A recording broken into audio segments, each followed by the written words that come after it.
Assalamu alaikum and welcome to the American Muslim Hour. I'm Asma Kachun. Today we are speaking with Sheikh Hamza Yusuf about women in Islam. Welcome, Hamza Yusuf. Let's start off a little bit about the history of the Sharia and the role of women in that. In the 7th century Arabia, the Sharia or Islamic law was established to protect women's rights in the fields of freedom of belief, property, lineage, and honor, for example.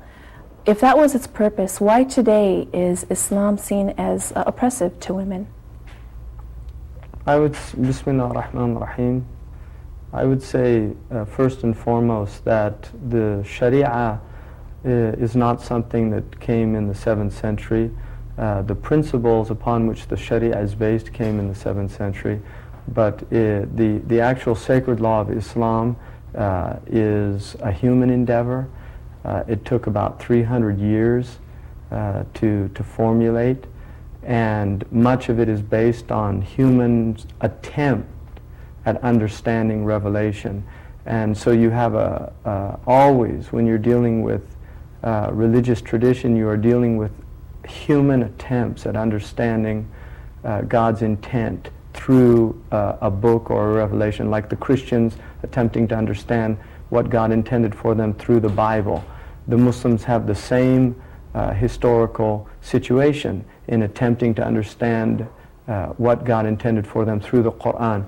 So the actual laws that were given to the Prophet ﷺ in the 7th century there are not that many. And a lot of Muslims are unaware of that. The majority of the legal verses in the Quran, of which there are only about 500 out of 6,000, over 6,600 verses in the Quran, only about 500 deal with legal situations. And most of them deal with it in a way that enables situational law. In other words, that in different situations, different laws are applied. So there's aims and purposes behind law. So you have an example of, in Islamic law, if somebody steals, then their hand is cut off.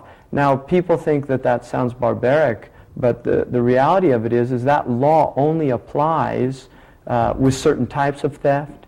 It doesn't apply for theft that occurred because things were left out. It's somebody breaking, what we would call in this culture breaking and entering, and stealing from a protected area.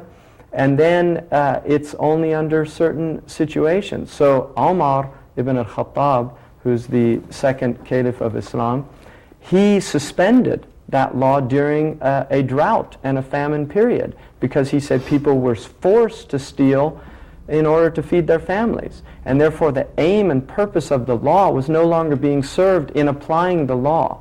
So Islamic law is not some kind of simpleton's law of how to run a society in the 7th century and try to apply that in the 21st century.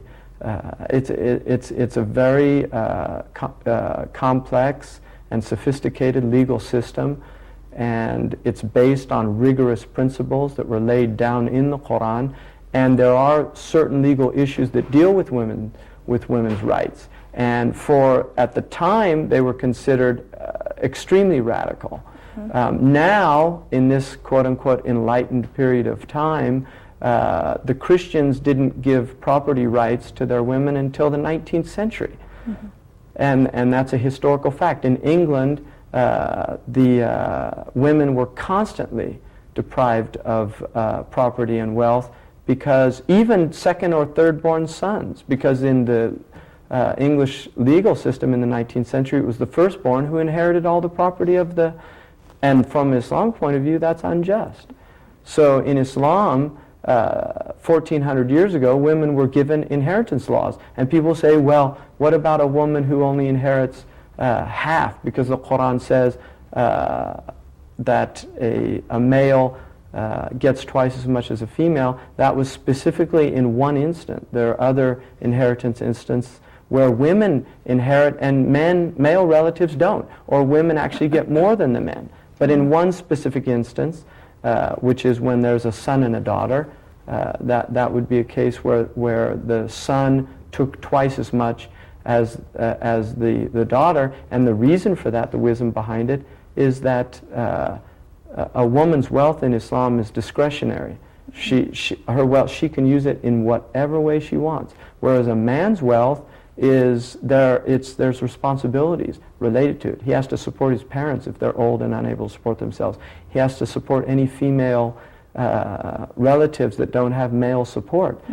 He has responsibilities, and that was always understood by the scholars of Islam. They never saw it as men are twice as good as women or deserve twice as much. They saw it as a burden, that it was actually a burden. So I think part of the problem is that because there's so much ignorance, not just amongst the Muslims, but certainly amongst the non-Muslims, but the Muslims themselves are ignorant about Islamic law. Where in history do you suppose that the laws of the Sharia were abrogated in order to convince Muslim women that Islam was oppressive to them, and this abuse of Islam then encouraged in favor of men? First, I would say that I don't think anywhere have the laws of Islam been abrogated. I would rephrase that by saying that there are certainly very early on the laws of Islam were no longer being applied. In terms of women, I don't think women have ever been convinced that Islam is repressive for them, but I think that they have, in many Muslim countries, the way that Islam has expressed culturally itself is not dissimilar to the way that Christianity was expressed in the West for many centuries, basically patriarchal, with an idea of a certain hierarchy and a position of women in society. And I think what's difficult for people in the West to realize is that this quote-unquote women's liberation is a very recent phenomenon. And so when they look at the Muslim world, they're looking at a world that is not dissimilar to their own world not that long ago. But these traditions are still maintained, and they're human traditions. Whether Islam agrees with that or not is a matter of looking into what Islam says about the specific situation. I see. And why do you suppose that happens? Well, I think that by the nature of relationships, power is an element in any human relationship. If you work in a corporation, you are in a power relationship with the people you work with. Your boss has certain power over you. One of the things that drives people crazy in corporations is watching people kiss up to the boss. Why do they do that? Why do they treat the boss with respect and they don't treat their fellow co-workers with that same respect? Because there's a power relationship involved here. And I think that marriage, it's very easy to slip into power relationships that are dysfunctional, that are pathological, that are not healthy, but we're human beings, and we do have certain elements in our personalities and our nature. You're dealing with biology. Males are a more aggressive branch of the human family,